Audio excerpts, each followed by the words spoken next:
வணக்கம் பானு. காஞ்சிபுரம் மாவட்டம் ஸ்ரீபெரும்புதூர் அடுத்த பெண்ணலூர் கிராமத்தில் சுமார் 200க்கும் மேற்பட்ட குடும்பத்தினர் வசித்து வருகின்றனர்.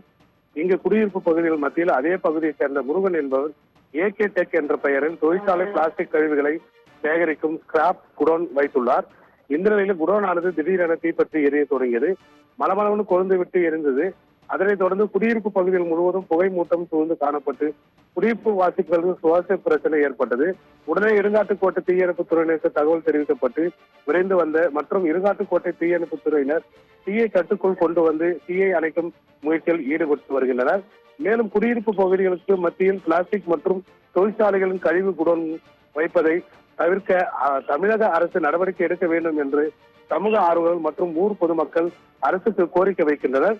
குடியிருப்புகள் மத்தியில் தொழிற்சாலை ஸ்கிராப் குடோன் தீப்பற்றி எரிந்து சுமார் 10 லட்சம் மதிப்பிலான டிராக்டர் மற்றும் பிளாஸ்டிக் கழிவுகள் எரிந்து சாம்பலாகியது பெரும் பரபரப்பை ஏற்படுத்தியுள்ளது பானர்.